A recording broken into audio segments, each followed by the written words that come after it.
Hola a todas y todos, ¿cómo están? Hola Patricio, ¿me puedes avisar si es que se escucha bien? Y si puedes ver el PowerPoint también para poder comenzar. Si me puedes escribir en el chat, si es que puedes escuchar bien y comenzamos.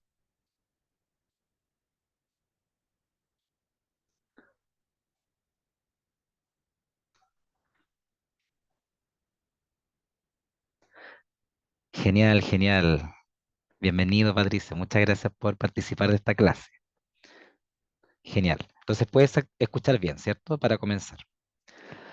Súper. Bien, comenzamos entonces. eh, por supuesto, a todas las personas que luego van a ver esta grabación. Recordarles que el día de hoy nos hemos reunido para revisar el cuarto y último módulo. Hoy es nuestra última clase de Física 1, así que los dejo, por supuesto, invitadísimos a que puedan ir completando sus evaluaciones. Recuerden que para aprobar la asignatura deben rendir cuatro evaluaciones. La prueba del M1, la prueba del M2, M3 y M4. Bien, entonces, solo para recordar, ¿qué es lo que hemos visto hasta el momento? Vimos en módulo 1 el contenido de movimiento. Eso ya está listo. Hace varias semanas atrás, ¿cierto? Finalizamos el módulo 1 y ustedes tienen el acceso para poder rendir las pruebas correspondientes al módulo 1, al módulo 2, al módulo 3, que es movimiento, fuerza-movimiento, energía mecánica. Y hoy, luego de esta clase, van a poder rendir sus evaluaciones correspondientes al módulo 4. El módulo 4 corresponde a la unidad de calor. Muy paradójico, el día de hoy ha sido un día muy frío, por lo menos acá en la región metropolitana, y justo nos toca, ¿cierto?, el contenido de calor. Bien, ahora, ¿qué es lo que nosotros tenemos como objetivo para esta clase? Bueno, por supuesto, analizar los conceptos de temperatura y dilatación como una propiedad de la materia, ¿ya? Señalando casos o situaciones de aplicación en la industria en la que cada uno se desenvolverá. ¿Bien? Entonces, cada una de nuestras clases siempre tiene un resultado de aprendizaje, un objetivo el cual queremos cumplir, y en este caso tiene relación con la temperatura y la dilatación de los materiales. ¿Bien? Tal como lo hemos ido realizando durante todas nuestras sesiones, cada sesión tiene una estructura súper clara, súper definida, y en este caso corresponde a el primer bloque, temperatura. El segundo bloque tiene relación con la conversión de escalas. Eso quiere decir que vamos a transformar de una escala a otra escala. Luego tenemos la dilatación térmica de los materiales, cómo los materiales son capaces de cambiar su forma, de crecer, de expandirse, si es que ocurre un aumento de temperatura, por ejemplo. Y por último, recuerden que cada clase finaliza con un resumen y un cierre que le damos a cada una de las sesiones. Bien, espero que estén preparadas, preparados para comenzar. Y primero les quiero preguntar si es que ustedes recuerdan alguna escala de temperatura. Cuando uno mide la temperatura y habla de una escala de grados, ¿cómo se llaman esos grados? ¿Tendremos algún recordatorio de eso? Ya aquí las personas que están viendo la clase grabada pueden poner stop al video y anotar en su cuaderno, ¿cierto? ¿Cuáles son las escalas que conocen? Y acá en el chat, muy bien, Patricio, dice Celsius, Fahrenheit, perfecto, muy bien. Ya veo que algo recordamos, ¿cierto? De los diferentes tipos de medición de la temperatura. Muy bien, ¿ya? Entonces sí, no está muy bien escrito en el chat la palabra Fahrenheit, pero muy compleja. Así que hoy día lo vamos a anotar de manera correcta, ¿ya? Entonces sí, muchas gracias porque hoy día vamos a trabajar con las escalas más conocidas, que son Celsius, Fahrenheit y Kelvin, ¿bien? Ya, entonces vamos a partir con la primera parte de la clase, que es la temperatura. Primero necesitamos saber qué es la temperatura. La temperatura es el promedio de la energía cinética de las partículas. Y aquí inmediatamente tenemos que recordar el módulo anterior. Cuando hablábamos de energía cinética en el módulo anterior, ¿a qué nos referíamos? Nos referíamos a que un objeto solo tiene energía cinética si es que se mueve, ¿ya? O sea, debe existir movimiento. Lo vamos a notar acá. Movimiento. Solo si existe movimiento, nosotros somos capaces de reconocer que ese objeto tiene energía cinética. Entonces, por ejemplo, si yo tengo acá, bueno, estaba tomando agüita recién, ¿ya? Si yo tengo una botella con agua, que yo la toco con mis manos, ¿cierto? Y siento que el agua está fría. En comparación, ¿ya? Con una tacita de café, que yo la toco y percibo una sensación de calor, ¿ya? Entonces, bueno, primero entender que el frío es una sensación térmica, ¿bien? El frío, recuerden que es una sensación térmica. Y el calor es una magnitud física. Entonces, primero, recordar que la temperatura es el movimiento de partículas.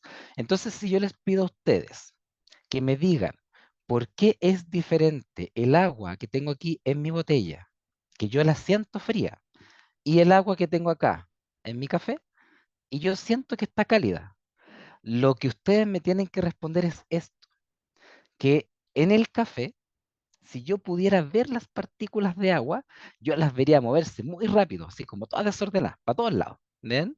Eso es lo que yo podría observar. O sea, si es que pudiéramos ver las partículas, nosotros no podemos ver ni los átomos, ni las moléculas, ¿cierto? No, no las podemos ver. Pero el estudio, ¿cierto?, de la teoría cinético-molecular, ¿cierto?, habla de que si un objeto tiene más temperatura, es porque se está moviendo más rápido. ¿Bien? Entonces, eso es lo que yo me imagino cuando voy a tomar, por ejemplo, agua fría. Yo me imagino que esas partículas se están moviendo muy lento. No las puedo ver, pero se están moviendo muy lento. Y cuando yo voy a tomar café, porque acabo de poner el hervidor, ¿cierto? Me serví un poquito de agüita caliente y yo veo que al tocar con mis manos esa taza, yo me quemo, ¿cierto? Me voy a quemar. De hecho, si dejo una cuchara, tomo la cuchara al ratito y también me puedo quemar. Entonces, ¿qué es lo que ocurre ahí? Esas partículas se están moviendo mucho más rápido, ¿ya? Entonces, se entiende qué significa que la temperatura sea más baja y sea más alta, ¿cierto? Por ejemplo, como les dije al inicio, hoy día nuestro módulo es de calor y temperatura. Y hoy día yo estoy muerto de frío. Hace mucho frío. Entonces, ocurre que el aire tiene partículas, ¿bien? Las partículas de oxígeno, ¿cierto? Nitrógeno. Esas partículas hoy día se están moviendo muy lento. Hoy día, ¿sí? Porque si nos acercamos a diciembre, enero, febrero, por lo menos en nuestro hemisferio, ¿cierto? Vamos a estar en verano. Entonces, las partículas se están moviendo más rápido en esa época. Hoy día se mueven más lento, pero acercándonos al verano se van a mover más rápido. Esa es la diferencia de un objeto que tiene baja temperatura y alta temperatura. Queda muy claro, ¿cierto? ¿Vamos bien hasta acá? ¿Todo bien? ¿Sí? Ya, recuerden que si van teniendo dudas, la escriben en el chat. Bueno, y lo último que aparece acá en la imagen, si se fijan, la transferencia de calor siempre va de forma natural del objeto que tiene más temperatura al que tiene menos. ¿Bien? Entonces, por ejemplo, si yo tomo mi taza de café y con mi mano toco esa taza, ¿qué es lo que se produce?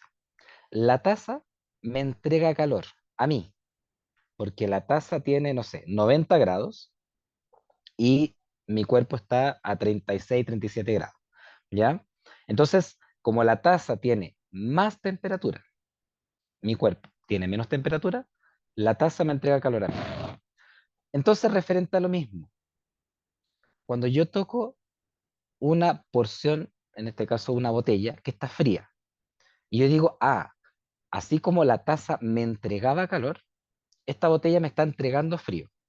Y eso en la física, chicos, está incorrecto. ¿Bien? Así como en algún momento hablamos de la diferencia entre el peso y la masa, bueno, o de tener fuerza, que también lo vimos en las clases anteriores, ¿cierto?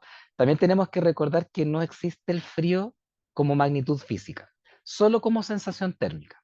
Entonces, lo correcto no es decir, que la botella me entrega frío. No, mi mano, mi mano, que tiene más temperatura que la botella, le está entregando calor a la botella. Y cómo mi piel percibe esa entrega de energía enfriándose, ¿cierto? Entonces mi mano se empieza a enfriar, ¿sí? Pero se empieza a enfriar porque pierde calor. Entonces, no es que la botella me entregue frío, no, no, no. Mi mano le entrega calor a la botella, ¿bien? Y eso, como respuesta, es una sensación de frío, es una sensación térmica de frío, pero como magnitud física no es algo que podemos calcular, ¿bien? Ya, queda clara la diferencia entre que me entreguen frío o yo entregar calor, ¿cierto? Como cuando uno dice, oye, cierra la ventana o cierra la puerta porque entra el frío de afuera. No, no, no.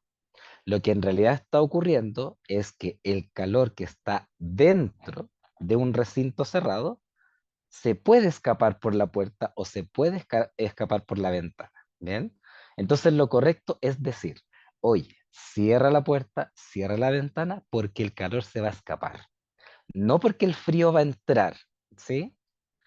Ya, queda muy claro esto, ¿cierto? ¿Sí? ¿Vamos bien hasta acá? Ya. Y como les dije al inicio de la clase, ¿cierto? Tenemos que recordar que existen tres escalas conocidas de temperatura, porque incluso uno podría inventar una escala, ¿ya? Eh, la más conocida, por lo menos para casi todo el planeta, menos para Estados Unidos, ¿cierto? Es la escala Celsius, ¿bien? La escala Celsius se creó a partir del agua, ¿ya? Entonces, lo que nosotros tenemos en lo cotidiano es el agua, ¿bien? Entonces, el agua se congela, o sea, pasa de ser líquida a sólida en un punto que el señor Anders Celsius le llamó cero. Dijo, mira, cuando el agua se congela, le vamos a llamar 0 Celsius, 0 grados Celsius, cuando el agua se congela. Ahora, si empezamos a calentar el agua, con fuego, por ejemplo, nos vamos a dar cuenta que en algún momento el agua ya no va a dejar, o sea, el agua ya no va a ser líquida, va a dejar de ser líquida y se va a evaporar, ¿cierto? Va a empezar a hervir. Y a ese punto le llamo 100. ¿Ya? O sea, le dijo, ya, voy a crear una escala, voy a tomar el agua como referencia. Podría haber tomado la leche como referencia, el aceite como referencia, lo que quisiera, pero dijo, lo más común que tenemos es el agua, entonces vamos a hervir agua y vamos a congelar agua. Así de simple. Entonces ahí se tomó el 0 y el 100. Ya esto es como un poquito de historia para que se vayan interiorizando más en estos temas, ¿cierto? Ahora, ustedes saben que el agua se congela a 0 y hierve a 100 grados Celsius solo si es que está a nivel del mar. O sea, si ustedes están en la punta del cerro, claramente el agua no va a hervir a 100 grados, va a hervir a menos, ¿cierto? Mientras más alto estemos, como la presión atmosférica va disminuyendo, ¿cierto? Porque tenemos menos aire, los puntos de fusión y ebullición cambian. Entonces, acá no es como que el agua siempre hierve a 100. De hecho, ustedes pueden hacer el experimento, ¿bien? O sea, pueden tomar el hervidor y si ustedes no viven en la playa, no están a nivel del mar y están sobre el nivel del mar y ustedes hacen hervir el agua, no, su termómetro no va a marcar 100, va a marcar 97, 98, dependiendo a qué altura esté, ¿ya? Entonces, ¿el agua hierve a 100? Sí. Siempre no. A veces hierve a 100. ¿Cuándo? Cuando estamos a nivel del mar. Cada vez que estamos en otra altura que no sea el nivel del mar, el agua no hierve a 100, va a tener otra temperatura de ebullición, ¿ya? Bueno, así, siguiendo con un poquito de historia, el señor Daniel Fahrenheit también quiso crear su escala. Y acá la historia dice, ¿cierto?, que él tomó como punto de fusión una solución de agua y sal y a eso le llamó 0 Fahrenheit, ¿bien?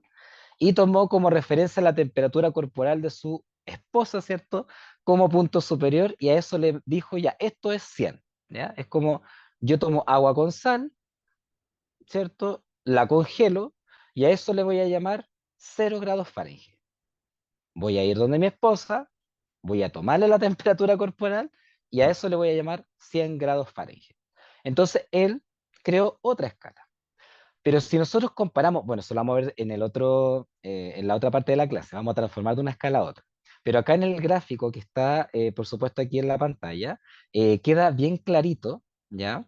Eh, que, por ejemplo, para lo que nosotros es 0 grados Celsius, para el señor Fahrenheit eran 32 grados Fahrenheit, ¿bien? O sea, para él, porque el agua con sal se congela a 0 grados Fahrenheit, pero el agua que no tenga sal se va a congelar a 32 grados Fahrenheit, ¿bien? Y lo mismo con la temperatura de ebullición. Lo que para nosotros es 100 grados Celsius, para el señor Daniel Fahrenheit, el agua hierve a 212 grados Fahrenheit. 100 grados Celsius es lo mismo que 212 grados Fahrenheit. Estos son números nomás, así que no se compliquen, vamos a hacer harto ejercicio, así que no se preocupen, ¿ya? Estamos hablando un poquito nomás de historia. Y por último, tenemos la escala absoluta de temperatura. O sea, si volvemos a la primera lámina de la clase, donde decíamos que la temperatura es el movimiento de partículas, entonces el señor Kelvin, ya, William Thomson, Lord Kelvin, lo que hace es preguntarse cuál es la temperatura más baja posible en el universo. Porque finalmente uno dice, ah, pero es que yo ya definí el cero. Por ejemplo, el señor Celsius dijo, este es mi cero. Esto es lo más bajo que existe, se congela el agua. Pero, no sé, esta semana van a haber, no sé, 2 grados bajo cero incluso en el aire. Entonces, imagínense el agua, peor. Puede tener menos temperatura y si se congela podemos tener menos temperatura. Los refrigeradores ahora, que son más modernos, incluso te dice a qué temperatura quieres congelar las cosas. A -5 grados, a -20, a -18. Uno puede transformar qué temperatura es la que uno quiere. Entonces, cuando uno se empieza a preguntar, bueno, si existen los negativos en Celsius, busquemos cuál es lo que está más abajo en los negativos. Busquémoslo. Y él encontró, ¿cierto?, que el valor teórico de la temperatura más baja posible, o sea, cuando no existen partículas o cuando las partículas, incluso los electrones, están todos quietos, a eso se le llamó 0 Kelvin. Y el 0 Kelvin es el cero absoluto. Bien, eso quiere decir que son -273,15 grados Celsius. O sea, si ustedes quieren empezar a bajar la temperatura de un termómetro, lo que más podría bajar en el universo es -273,15. No puede bajar a -280, -290. ¿Por qué? Porque el -273,15 ya dice que ahí no hay movimiento. O sea, no puede haber nada más abajo que eso. Entonces, acá encontramos el cero absoluto, la temperatura más baja posible. ¿Bien? Ahora, si nos vamos para el extremo para arriba, obviamente uno sabe que no hay un límite. ¿Bien? Recuerden que incluso las estrellas, por ejemplo, pensemos en el Sol, que es una estrella ahí nomás. El Sol es nuestra estrella, pero existen 200.000 millones de estrellas en la Vía Láctea, pero nuestra estrella en la superficie tiene 5.500 grados Celsius. ¿Ya? Ya, redondeamos a 6.000 grados Celsius para no quitarle tanta importancia al Sol. Pero el núcleo del Sol, donde se produce fusión nuclear, se produce una temperatura de 15 millones de grados Celsius. Y le estoy contando el Sol nomás, que es una estrella ahí nomás. No es una de las estrellas ni más brillantes, ni más bacanes, ni más bonitas, no. Es una estrella promedio, ¿bien? Una estrella incluso está en su vida media, porque el Sol tiene 4.500 millones de años y le quedan más o menos como 5.000 millones de años, ¿no? ¿Bien? Y después ustedes saben que se va a convertir en una nana blanca. El Sol no se va a convertir en un agujero negro porque no tiene tanta masa, si no es tan importante. Bueno, es importante para la vida en la Tierra, pero en realidad no es tan importante para el universo. Bueno, eso a modo de anécdota. Entonces, si yo les hago la siguiente pregunta, ¿un termómetro podría marcar menos 300 grados Celsius? Como, ya, vamos a mandar a un astronauta a que vaya al espacio donde no hay partículas, que lleve un termómetro y mida la temperatura. Díganme ustedes, ¿ese termómetro podría marcar menos 300 grados Celsius? Piensen, piensen y díganme, ¿eso es verdadero o falso? Piensen un poquito con respecto a lo que acabo de decir. ¿Qué creen ustedes? Solo una B o una F, nada más. Juéguensela.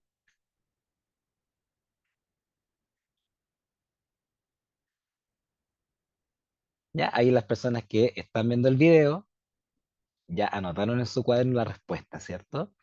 Y tal como les dije, ¿cierto?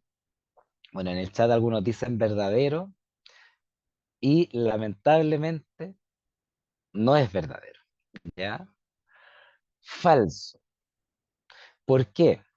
Porque la temperatura puede bajar a 100 grados bajo cero, sí. Puede bajar a 200 grados bajo cero, también. Incluso puede bajar hasta menos 273,15 grados Celsius. Pero ese es su tope. Ese es el cero absoluto. No existe una temperatura de menos 274 o de menos 280, menos 300, menos 500, menos 1000 grados Celsius. No existe. En el momento que ya no hay movimiento de partículas, o sea que es la temperatura más baja posible en el universo, es menos 273,15 grados Celsius. No puede ser más abajo que eso. Entonces, no puede ser menos 300, no puede ser menos 400, no puede ser menos 500. Así que es falso. Así que muchas gracias a las personas que respondieron. Ya, ¿todo bien hasta acá? ¿Se entiende el concepto de temperatura? Y ahora conocen las tres escalas más conocidas, ¿cierto? Celsius, Fahrenheit y Kelvin. ¿Estamos listos entonces? Vamos ahora a la parte matemática, la parte que a ustedes les encanta, ¿cierto? Que es convertir de una escala a otra, ¿ya? Partamos. Si yo sé que la temperatura más baja posible en el universo es de 273,15 grados Celsius, para transformar entonces de Celsius a Kelvin, lo único que tengo que hacer es tomar los Celsius y sumarle 273,15. Eso es lo que tengo que hacer. Tomar los Celsius y sumarle 273,15. O sea, transformar de Celsius a Kelvin es una suma. La operatoria básica de la matemática. Una suma. Pongamos esto a prueba, porque acá todo hay que demostrarlo. Por ejemplo, si ustedes tienen 40 grados Celsius, 40 grados Celsius, y lo quieren transformar a Kelvin, ¿qué tienen que hacer? Sumar, restar. Acabamos de ver que tenemos que sumar, ¿cierto? Vamos a sumar 273,15, ¿ya? Ya, ¿y cuánto es 273,15 más 40? O 40 más 270. Muy bien, Patricia, ahí en el chat, ¿cierto? La respuesta correcta es 313,15 Kelvin. ¿Ya? Ahora, si lo quieren hacer, ustedes pueden ocupar calculadora, por supuesto. En sus evaluaciones también pueden ocupar calculadora. Y lo que tienen que hacer acá es, si lo quieren hacer mental, sumar 270 más 40. ¿Ya? O 273 más 40 y después agregar el coma 15. ¿Ya? Pero ahí tenemos una suma. Bien, 40 grados Celsius es lo mismo que 273,15, o sea, es lo mismo que 313,15 Kelvin, porque le acabamos de sumar 273,15. Eso es todo. ¿ya? Entonces les pregunto ahora, si quisiéramos hacer la otra transformación, al revés, si yo quisiera transformar de Kelvin a Celsius, o sea, claramente no me sirve la suma, ¿cierto? Porque si yo para transformar de Celsius a Kelvin tuve que sumar 273,15, ahora lo que me queda es restar 273,15. Muy bien, Daniel, en el chat, muy bien. Acá tenemos que tomar los Kelvin, o sea, la temperatura en Kelvin, y ese número le tengo que restar 273,15. Eso es lo que tengo que hacer. Hasta el momento es o lo sumo o lo resto. No es más que eso, ¿ya? Pongámoslo a prueba. Supongamos que en algún momento un termómetro marca 380 Kelvin, ¿ya? Y yo les digo, no, es que yo no quiero la temperatura en Kelvin, porque no me puedo imaginar que son 380 Kelvin. Yo lo quiero en Celsius. ¿Bien?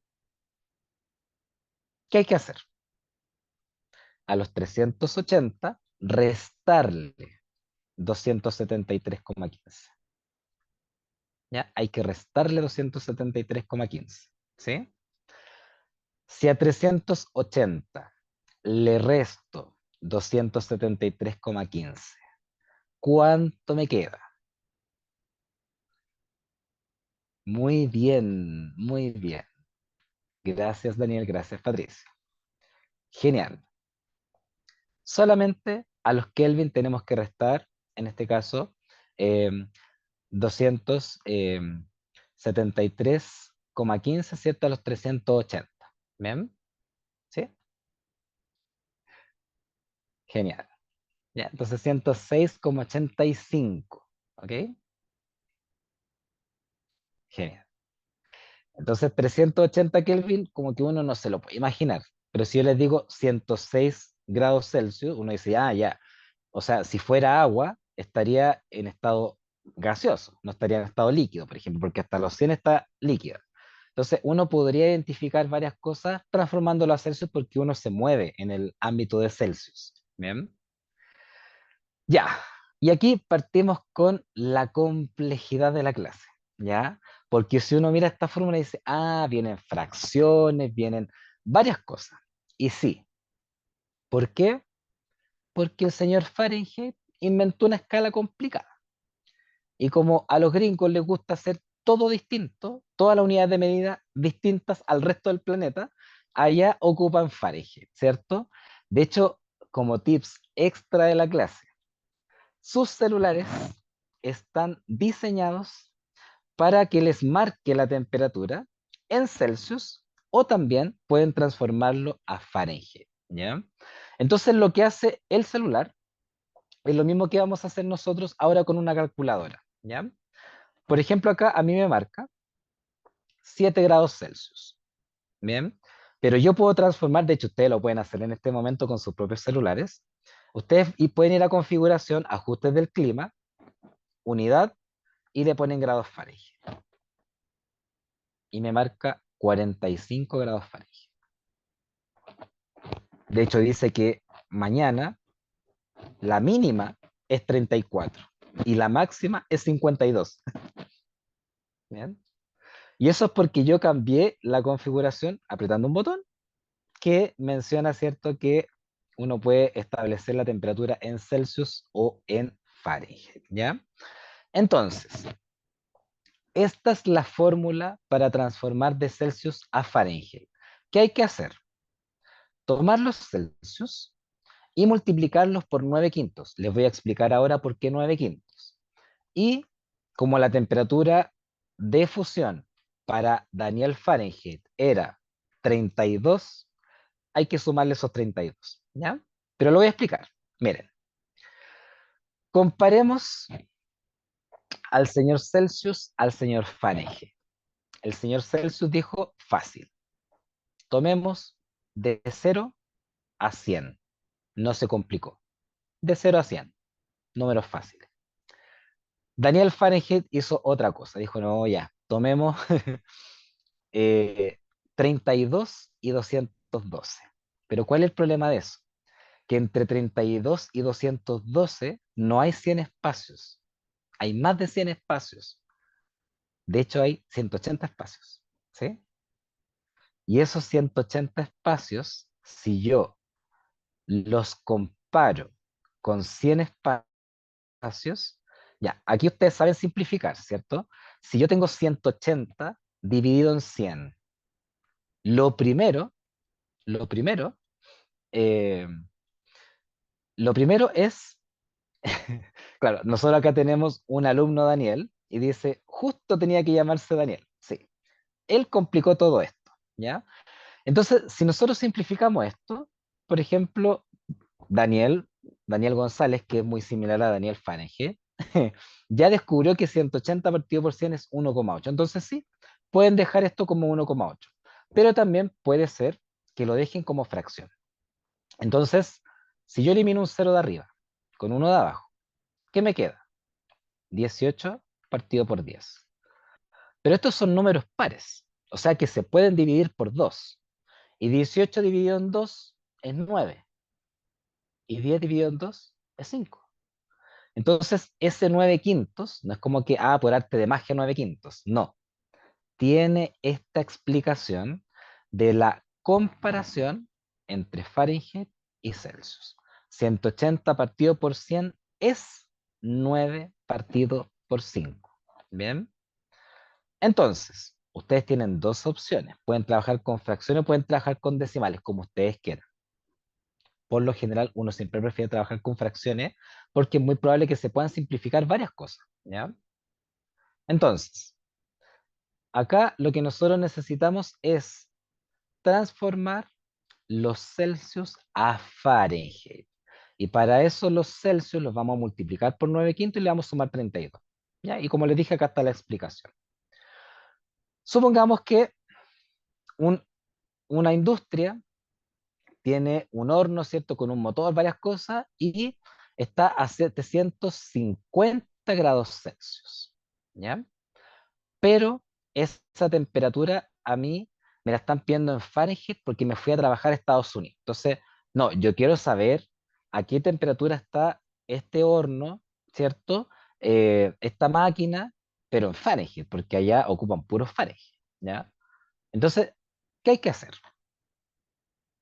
Tenemos que tomar los Celsius, que serían 750, esos 750 Celsius, multiplicarlos por 9 quintos, ¿ya? Y al final, después que ya realicé esa operación, sumarle 32. ¿Bien? Entonces recuerden en la calculadora siempre, primero la multiplicación de 750 por 9 quintos, ¿cierto? Y al final sumarle 32. No empiecen a hacer otras cosas por ahí medias raras, ¿ya? Porque uno como que uno ve que las personas a veces dicen, voy a sumar primero porque, yo quiero sumar primero. No, no, no es así. Uno tiene que seguir y regirse por las operaciones y la prioridad en las operaciones matemáticas, ¿bien? Y primero se hace la multiplicación y después se hace la suma. ¿Bien? Entonces, ¿por qué les digo que es bueno trabajar con fracciones? Porque por lo general, bueno, si uno no tiene calculadora, uno lo que podría hacer es simplificar primero el 750 con el 5 y el resultado multiplicarlo por 9. Pero ustedes lo pueden hacer como quieran, ¿ya? Porque recuerden que ustedes son libres de resolver el ejercicio utilizando el 9 quintos o el 1,8, porque si uno pone en la calculadora, 9 dividido en 5 es 1,8, es lo mismo. Entonces, 750 por 9 quintos es 1350. Y si a 1350 le sumo 32, me da como resultado 1382 Fahrenheit. ¿Bien? Eso es todo. ¿Bien? Entonces, lo que hay que hacer acá es tomar los Celsius, multiplicarlos por 9, dividir por 5 y sumar 32. Pero alguien dice, como Daniel González, que pone 1,8. Ya, entonces es lo mismo. Si tú pones 750 por 1,8, igual te da 1350. Y si le sumas 32, también es 1382. Así que perfecto, Daniel, que te dio el mismo resultado. ¿Bien? Ya, hasta aquí. Todo claro, ¿cierto? Si bien al principio cuando uno ve la fórmula dice, ah, no, fracciones no, después uno se va acostumbrando a que en realidad los números por lo general también pueden dar números enteros, no necesariamente con fracciones o con decimales, ¿ya? Porque el 750 se puede simplificar con el 5, entonces sabemos que nos va a dar un número entero. Ya, entonces teníamos esta transformación, vamos a volver atrás, de Celsius a Fahrenheit. Pero también me pueden preguntar de Fahrenheit a Celsius. Entonces, si tenemos que los grados Fahrenheit eran 9 quintos por grado Celsius más 32, pero yo ahora quiero despejar los grados Celsius. ¿Qué es lo que hago primero? Primero, el más 32 al otro lado de la igualdad es menos 32. Entonces serían los grados Fahrenheit menos 32 queda igual a 9 quintos por grado Celsius. Ya, pero yo quiero despejar los grados Celsius. Entonces, el 5 que está dividiendo va a multiplicar al otro lado. Entonces va a ser los grados Fahrenheit menos 32. El 5 que está dividiendo al otro lado multiplica. Y el 9 que está multiplicando al otro lado divide. Y así me quedan los grados Celsius. ¿Qué tengo que hacer? Primero, a los grados Fahrenheit, restarle 32. Al resultado, multiplicarlo por 5 dividido en 9. Eso tengo que hacer. ¿Ya? Los Fahrenheit le resto 32 y el resultado multiplico por 5 dividido por 9. ¿Qué es lo que teníamos acá? ¿Ya? A los Fahrenheit le resto 32, lo multiplico por 5, lo divido por 9. O sea, todo al revés, porque los Celsius se multiplicaban por 9 y se dividían por 5 y se le sumaba 32. Acá, todo al revés. A los grados Fahrenheit no se le suman 32, se le restan 32. Y no se multiplica por 9, se multiplica por 5 y se divide por 9. ¿Ya? ¿Por qué? Porque estamos despejando el otro lado de la igualdad, en este caso de una ecuación. ¿Ya? Pongamos a probar entonces esto. Supongamos que mi celular lo dejé en Fahrenheit, no hoy día, el fin de semana que estaba un poquito más cálido, o la semana pasada, ¿cierto? Pero hoy día mucho frío, ¿ya? Pero supongamos que marcaba 68 grados Fahrenheit. ¿Cuántos son en Celsius los 68 Fahrenheit? ¿Cuántos son 68 Fahrenheit? ¿Cuánto? ¿Cuánto? ¿Cuánto?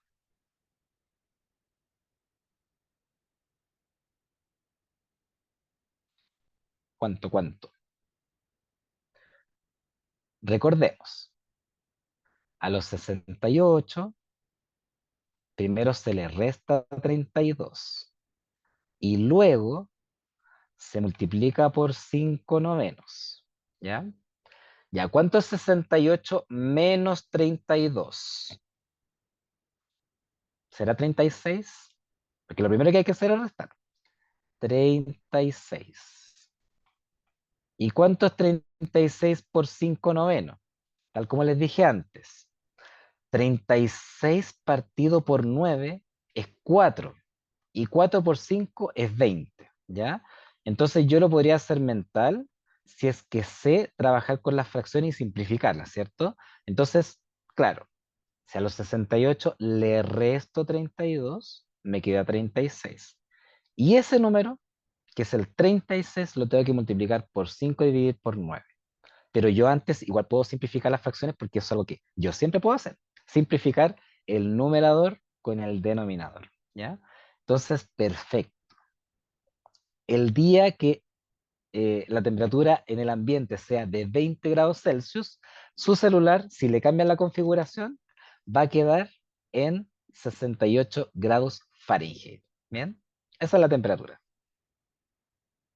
Ya, hasta aquí. ¿Todo claro? ¿Alguna duda, alguna pregunta? ¿Se va entendiendo todo a la perfección? ¿Sí? ¿Todo bien? ¿Todo bien? Genial. Ya, y nos vamos a centrar ahora en el tercer momento de la clase, penúltimo momento, recuerden que el último momento es el resumen, y con respecto a la dilatación térmica. Primero, los materiales, cuando reciben calor, crecen. Esa es la dilatación térmica. ¿Bien? O sea, si ustedes toman, por ejemplo, un alambre y ponen un fuego, ¿ya? Como un encendedor, y calientan ese alambre se va a dilatar. ¿Bien? Si ustedes toman una lámina de cobre, la calientan también con un mechero, esa lámina también se va a dilatar. ¿Bien? Si ustedes toman una bolita de acero, una bolita de lo que sea, o un cubo, ¿cierto? Y lo calientan, también se va a dilatar. ¿Bien? Y la dilatación obviamente se va a dar de tres formas. De forma lineal, de forma superficial y de forma volumétrica. ¿Y cómo ustedes la van a poder identificar? Los ejercicios van a ser súper explícitos. Les van a preguntar cuál es la diferencia de longitud o cuál es la diferencia de área o cuál es la diferencia de volumen. Bien. Entonces acá tenemos que estar muy atentos al tipo de ejercicio, porque dependiendo de ese tipo de ejercicio es una respuesta en particular. ¿Ya? Entonces, tal como les dije hace un rato, si uno tiene un alambre, ¿cierto? Que tiene una cierta longitud inicial, ¿ya? Con un mechero, como aparece acá, se puede dilatar, o sea, los materiales crecen. De hecho, el tendido eléctrico, por ejemplo, en invierno, en invierno, los cables están como así, ¿bien? Muy eh, contraídos, ¿cierto? Hay una contracción del material. Y en el verano, si uno ve el mismo cable, ¿bien? Debería estar un poquito así, ¿ya? Un poquito como más guateado. Ahora, eso es algo leve. No es que los cables anden en el suelo y en el invierno están volando y en el verano están en el suelo. No. La dilatación se da siempre en términos milimétricos, incluso micrométricos. ¿Bien? Entonces, ahí tenemos un ejemplo de lo que es la dilatación lineal. Bien. Tenemos una segunda situación que es cuando la superficie crece. Y acá me imagino que algunos se han dado cuenta que las cerámicas, cuando uno las pone en la casa, ¿cierto? Las cerámicas no las pueden dejar todas juntas, porque cuando hace mucho calor, cuando hace mucho frío, se empiezan a quebrar. Entonces lo que se ocupa ahí es un separador, en este caso con un material, ¿cierto? Flexible entre medio, y ahí eso controla, ¿cierto? La expansión de las cerámicas y el fragüe, ¿cierto? Muy bien, Alexis, muchas gracias. Uno, cuando tiene que poner cerámica en la casa, ¿cierto? Como les dije, uno tiene que poner fragüe, ¿cierto? En los bordes. ¿Para qué? Para que las cerámicas tengan la opción de poder dilatarse en el verano y contraerse en el invierno sin quebrarse. ¿Bien? Entonces acá la física la estamos aplicando, pero a la perfección en lo que es finalmente la realidad, ¿bien? Que es algo tan común como ir a trabajar, ¿cierto? En la casa, hacer un arreglo y poner cerámica, eso, ¿ya? Entonces, no se le ocurra poner todas las cerámicas juntas, o si no, como profesor de física, voy a estar muy decepcionado, ¿ya? Entonces, tiene que ser con un material, ¿ya? Claro, Alexi. Alexi ya es un experto, ¿cierto? Dice en el caso del porcelana, ¿cierto? Por ser una piedra no se dilata, claro. Ahí el material obviamente no tiene tanto coeficiente de dilatación, que es justamente lo que vamos a calcular ahora. Pero muy buen dato, Alexi. Te felicito. Muchas gracias. Muchas, muchas gracias. Y por último, em, los volúmenes también crecen, así como crece el área de una cerámica, así como crece la longitud de un alambre, también puede crecer el volumen de cualquier objeto que uno tenga disponible en el hogar. Ya, cualquier material cuando hace calor crece, cuando hace frío se contrae, así. Bien, ahora vamos a ir a los cálculos. Bien, esto es dilatación. delta L es la dilatación, ¿bien? Y la dilatación depende de tres factores. Depende del coeficiente de dilatación, y alguien va a decir, ¿pero qué es eso del coeficiente? No se preocupen, chicos, es un dato que les tienen que decir. Les tienen que decir, el coeficiente de dilatación del acero es tanto, el del aluminio es este otro valor, el del oro, este valor, el de la plata, este valor, y así. No es un dato que ustedes tengan que saber de memoria porque ni yo me sé de memoria esos datos, ¿ya? Porque son datos que siempre se entregan en tablas, ¿ya? Incluso en el recurso conceptual ustedes van a encontrar todas las tablas, pero no se preocupen porque en las pruebas aparecen los datos. No es que ustedes tengan que ir al recurso conceptual, imprimir una tabla, no, no. Cada vez que aparece una pregunta, les aparece cuánto vale el coeficiente, ¿ya? Bueno, les dije que depende de tres cosas, del coeficiente de dilatación lineal, de la longitud inicial y de la temperatura, ¿ya? Entonces depende de el coeficiente, de la longitud inicial y de cuánto aumenta la temperatura, ¿ya? Entonces vamos a poner a prueba inmediatamente esta fórmula. ¿Cómo se los van a preguntar? Dice, por ejemplo, dice, ¿cuál es la variación de la longitud? Si dice variación de la longitud, nos están preguntando por delta L, ¿cierto? Y dice que la longitud inicial es de 5 metros. O sea, vamos a tener alfa por longitud inicial por diferencia de temperatura. Vamos a reemplazar los datos. ¿Cuánto vale el alfa de, en este caso, el acero, que son los rieles de acero? Es de 1,2 por 10 elevado a menos 5. Y acá nos queda súper claro que la dilatación no es como que, yo aumento la temperatura de los rieles van a crecer así kilómetros. No, el crecimiento es micrométrico, ¿ya? Porque 10 elevado a menos 6, en este caso, habla de micrómetros, ¿ya? Entonces, menos 5 está muy cercano al menos 6. Ya, ese dato que es 1,2 por 10 elevado a menos 5 se multiplica por la longitud que es 5 y se multiplica por la diferencia de temperatura y acá dice que el aumento de temperatura fue de 50. ¿Ya? Entonces, ¿qué tenemos que hacer?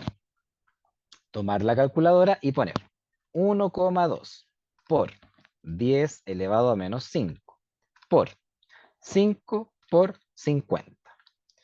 Y eso me entrega 3 por 10 elevado a menos 3 metros. ¿Ya? Eso está en notación científica, pero también tienen que saber transformarlo a un número que no tenga notación científica, que no tenga un 10 elevado a algo. ¿Y cómo se escribe el 3 por 10 elevado a menos 3 como un número decimal? ¿Cómo se hace? El 10 elevado a menos 3 significa que al 3 hay que correrle la coma 3 espacios, ¿ya? O sea, que me va a quedar exactamente 0,003 metros. Y esa sería la respuesta, no en notación científica, sino como un número decimal, ¿ya? Entonces, primero, así son los ejercicios. Si les preguntan por la dilatación, tienen que multiplicar tres datos y esos tres datos van a estar en el enunciado. El coeficiente es un número que siempre va a tener notación científica. Ojo con eso, ¿ya? Porque los alfa, que son el coeficiente de dilatación lineal, siempre son números chiquititos, ¿bien? Entonces, cuando uno dice, 1,2 por 10 elevado a menos 5, estamos hablando de un número muy, muy, muy pequeño, ¿bien? O sea, se está dilatando micrométricamente. Ahora, se multiplica por la longitud inicial, que inicialmente tenía 5 metros. Y la temperatura aumentó en 50 grados Celsius, entonces eso es lo que generamos acá. Chicos, ¿se entiende cómo transformar de notación científica a número decimal, cierto? O sea, el 3 tuvo que correr su coma 3 espacios hacia la izquierda. porque el resultado nos dio 3 por 10 elevado a menos 3, ¿sí? ¿Se entiende, cierto? ¿No tienen problemas con la notación científica o sí? ¿No? ¿Por ahora no? Ya. Como les dije, ¿cierto? Así como existe la dilatación lineal, también existe la dilatación superficial. Y ahora la única diferencia es que en vez de que sea alfa, que es el coeficiente de dilatación lineal, ahora el coeficiente es 2 alfa. ¿Por qué? Porque la dilatación superficial se da en dos dimensiones. Por ejemplo, una cerámica está en el eje X y en el eje Y. ¿Bien? Entonces, por eso le llamamos 2 alfa. ¿Bien? Y 2 alfa también se puede llamar beta. Es lo mismo. ¿Bien? Vamos a hacer un ejercicio para entender esto, ¿ya? O sea, es la misma estructura. La dilatación es igual al coeficiente por lo inicial por la diferencia de temperatura, lo mismo, ¿ya? Por ejemplo, miren lo que aparece acá. Una placa de oro. Si dice placa, inmediatamente ustedes dicen, ah, entonces ya no es dilatación lineal, es dilatación superficial. ¿Por qué? Porque dice placa de oro. No dice alambre de oro, ¿ya? Dice una placa. Y dice 2 centímetros de lado, entonces yo necesito calcular el área. ¿Cuánto vale el área de un cuadrado? Si el lado vale 2, si yo tengo estos 2 centímetros y estos 2 centímetros, ¿cuánto vale lo que está aquí adentro? ¿Qué es el área? Muy bien, Alexis. Base por altura o lado por lado, o lado al cuadrado, porque son iguales. Entonces, el área es 4 centímetros cuadrados. ¿Ya? Ahí tenemos la superficie inicial. Entonces, dicho esto, vamos a aplicarlo ahora en la fórmula. Volvamos a la explicación. La variación de superficie, porque es la dilatación superficial, es el coeficiente, que es 2 por alfa, ¿cierto? Por la superficie inicial y por la diferencia de temperatura. Siempre la misma estructura. Coeficiente, inicial, temperatura. Lo mismo. Ya. ¿Cuánto es 2 alfa? 2 por, ahí está, 1,5 por 10 elevado a menos 5. Por la superficie inicial, que acabamos de decir que es 4 centímetros cuadrados. Y la temperatura, pero aquí no dice explícitamente cuánto aumentó la temperatura, tenemos que obtenerla, ¿cierto? Dice que la placa estaba primero a 30 grados Celsius y esa placa aumentó su temperatura hasta 130 grados Celsius, ¿sí? De 30 hasta 130, ¿ok? ¿Cuánto aumentó entonces su temperatura? De 30 a 130. ¿Cuánto? ¿Cuánto sería el aumento de temperatura? ¿Cuál es la diferencia? Muy bien, Alexis. Entonces acá es 100. Perfecto. Entonces, ¿ahora qué tenemos que hacer? Tomar nuestra calculadora y aplicar, ¿cierto? Lo que aparece ahí. 2 por 1,5 por 10 elevado a menos 5 por 4 por 100. Y eso me da 0,012 centímetros cuadrados. ¿Por qué? Porque estamos hablando de superficie. Y si estamos hablando de superficie, ya no hablamos de metros, de centímetros. Hablamos de metros cuadrados, centímetros cuadrados. ¿Bien? Y en este caso, como la placa tenía 4 centímetros cuadrados, se dilató 0,012 centímetros cuadrados. ¿Bien? Ya, ¿queda claro este ejercicio?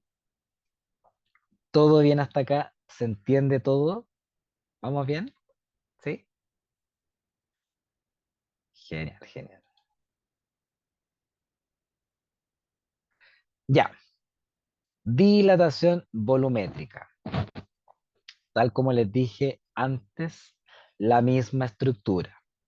El coeficiente por, en este caso, como hablamos de dilatación volumétrica, es el volumen inicial por la diferencia de temperatura. Siempre la misma estructura. Entonces, uno diría, es muy difícil recordar que son tres fórmulas. No tanto, y no es que yo lo esté cuenteando, pero es la misma estructura siempre, ¿ya?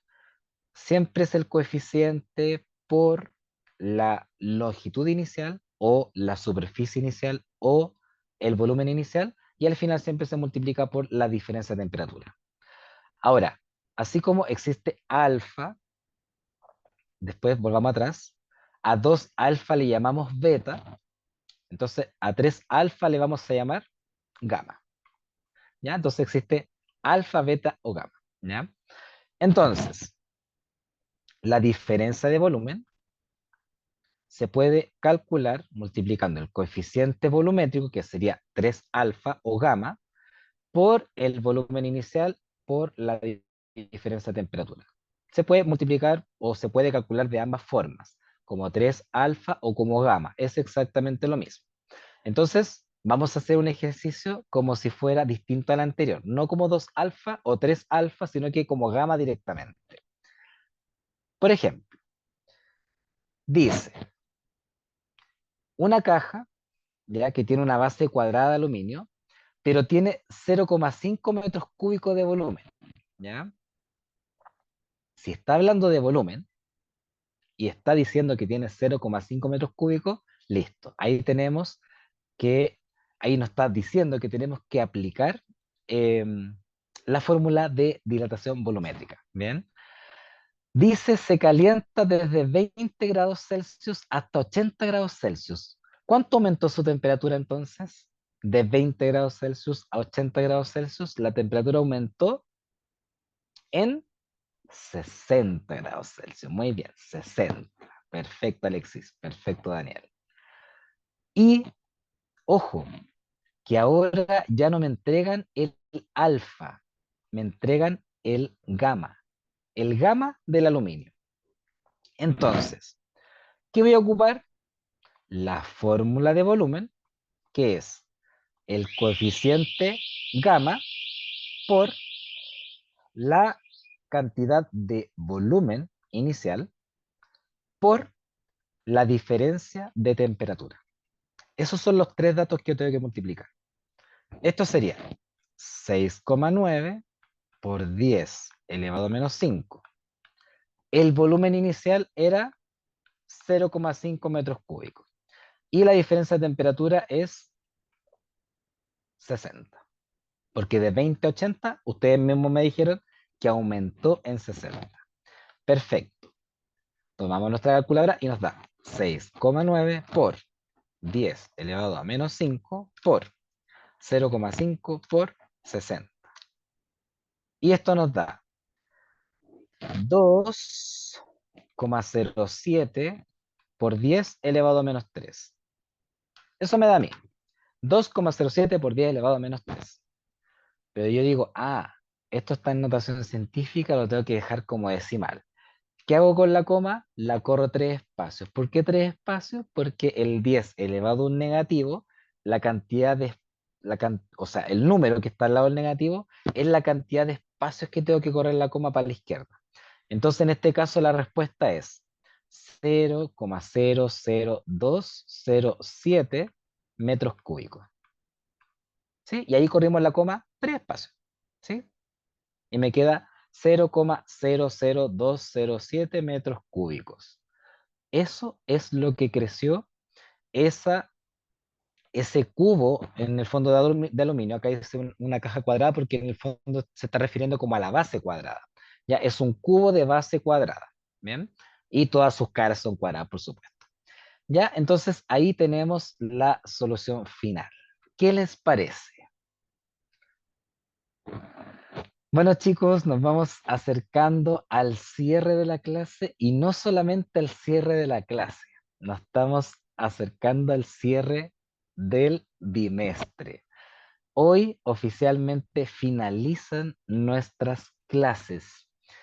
Estamos terminando no solamente este módulo, ya que es el módulo 4, sino que estamos dando fin al curso de Física 1, ¿ya? Con el cual, por supuesto, ustedes han aprendido no solamente hoy con la temperatura y la dilatación térmica, sino que también al inicio con movimiento, fuerza y movimiento, energía mecánica, hablamos de energía cinética, potencial, ¿cierto? Y no me queda más que comentarles que todo lo relacionado con Física 1, espero que haya quedado súper claro. Pueden ver las grabaciones de la clase cuantas veces quieran, ¿ya? Es importante que accedan siempre al material. Yo todas las clases las subo también en anuncios, no solamente el link de la clase grabada, sino que también les adjunto el material que ustedes están viendo acá. Y por supuesto ustedes tienen el recurso conceptual, ¿ya? Así que por ahora me despido, ¿cierto? Recordar que están, por supuesto, todos los canales de comunicación siempre disponibles para ustedes. Y agradezco mucho su mensaje, Alexis. Recuerden que están todos los canales de comunicación. Yo igual les voy a ir subiendo más material para que ustedes puedan rendir sus últimas evaluaciones. Recuerden que tienen harto tiempo para rendir no solamente las pruebas del módulo 1, 2, 3 y 4, y las pueden rendir ustedes cuantas veces quieran. Recuerden que siempre se mantiene el puntaje mayor y luego se presentan al examen, ¿ya? Por ahí me preguntan algo que tiene relación con física 2, ¿ya? En el próximo bimestre yo voy a hacer clases de matemática. Les comento a modo de spoiler, no sé si lo puedo comentar ahora, pero yo en el bimestre que viene no voy a hacer clases de física, voy a hacer clases de matemática. Yo soy profe, como les dije en la primera clase, profe de matemática y profe de física, ¿bien? Y voy a hacer matemática. Hice clases también de cálculo, eh, de fundamentos de matemática. Bueno, me van a ver por ahí en alguna asignatura, ¿ya? Y después, claro, en algún otro bimestre a lo mejor voy a hacer física 2, pero por ahora, en el bimestre que viene, por el momento, les cuento esto como secreto, estoy solamente confirmado para matemática y fundamentos de matemática. Esas son las dos asignaturas que yo voy a realizar. Bien, así que eso. Muchas gracias. Gracias, Diego, también por sus mensajes. Bueno, en realidad a todos los que me han enviado sus mensajes. Y por lo mismo les quiero recordar que no se vayan. Yo voy a cerrar la clase y les va a aparecer una encuesta. Por favor, respondan y dejen ahí sus comentarios, por supuesto, de la clase. ¿Ya? Cualquier cosa, ustedes saben que están todos los canales de comunicación abiertas y yo quedo contento y feliz de que hayan podido aprender un poquito de física, que es mi pasión. Muchas gracias. No se vayan. Yo cierro la clase y les aparece eh, la encuesta. Que estén muy bien. Muchas gracias. Recuerden rendir sus evaluaciones del módulo 1, 2, 3 y 4. Recuerden eso, por favor. Ya chicos, que estén muy bien. Chao, chao.